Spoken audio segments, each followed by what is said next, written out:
সরকারি চাকরিতে কোটা সংস্কারের দাবিতে আন্দোলনরত শিক্ষার্থী এবং ছাত্রলীগের নেতাকর্মীদের মধ্যে বিভিন্ন স্থানে ধাওয়া পাল্টা ধাওয়ার ঘটনা ঘটেছে আজ।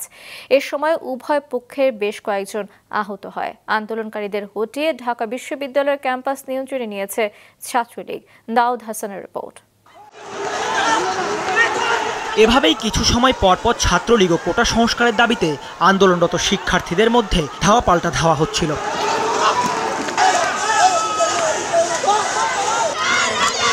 মূলত কোটা সংস্কার ও প্রধানমন্ত্রীর বক্তব্য প্রত্যাহারের দাবিতে দুপুর থেকে রাজু ভাস্কর্যের সামনে আন্দোলনে জড়ো হয় ঢাকা বিশ্ববিদ্যালয় সহ বিভিন্ন কলেজ ও বিশ্ববিদ্যালয়ের শিক্ষার্থীরা।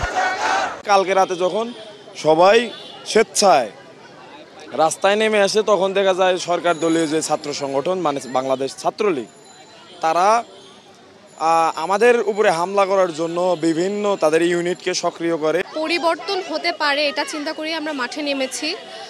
আর এটার একমাত্র কারণ আমরা বৈষম্য চাই না। প্রধানমন্ত্রীর যে বক্তব্য সেটা সবাইকে ঢালাওভাবে যেভাবে বলেছেন এটা তো মোটেই ঠিক কোনো কিছু না। গতকাল মাননীয় প্রধানমন্ত্রী যে একটি বক্তব্য দিয়েছেন এই বক্তব্যটিকে সাধারণ শিক্ষার্থীরা ইতিবাচকভাবে নেয়নি, তারা আহত হয়েছে।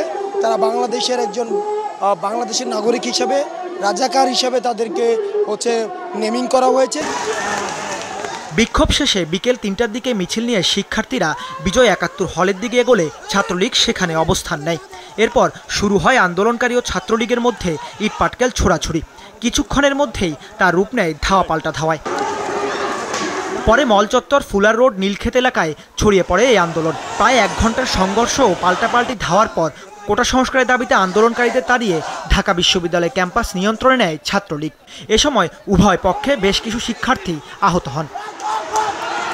৭১ হলের উপর আমরা নিচে আর কি শান্তি শৃঙ্খলভাবে আন্দোলন করতেছি। উপর থেকে আমাদের উপর ইট পাটকেল মারা হয়েছে, মানে পাথরের মতো কিছু একটা উপর থেকে ফেলছে, মানে পায়ে লাগছে। দেন আর তাকাই নাই, আমাকে টিনে ওখান থেকে বের করে নিয়ে আসছে।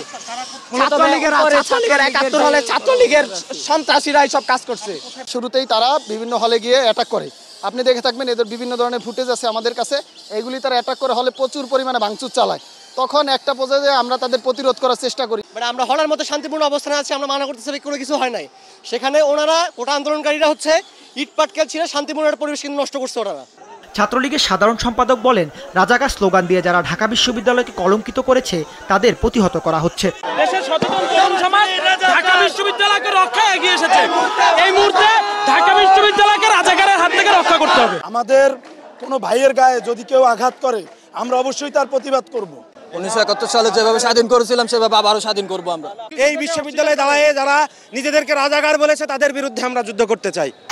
এদিকে রাজধানীর বাইরেও দেশের বিভিন্ন স্থানে ছাত্রলীগ ও কোটা সংস্কারের দাবিতে আন্দোলনকারীদের মধ্যে সংঘর্ষের ঘটনা ঘটে।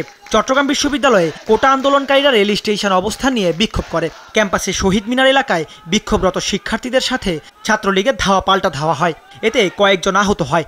যশোরে বিক্ষোভ কর্মসূচিতে যাওয়ার পথে সরকারি মাইকেল মধুসূদন কলেজের শিক্ষার্থীদের উপর হামলার ঘটনা ঘটে। একই দাবিতে নীলফামারীতে বিক্ষোভ ও মানববন্ধন হয়েছে।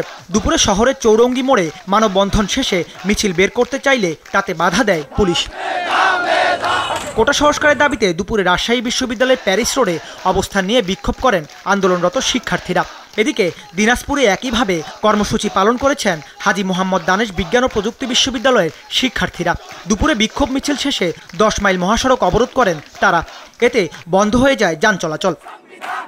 দাউদ হাসান, মাছরাঙা সংবাদ, ঢাকা।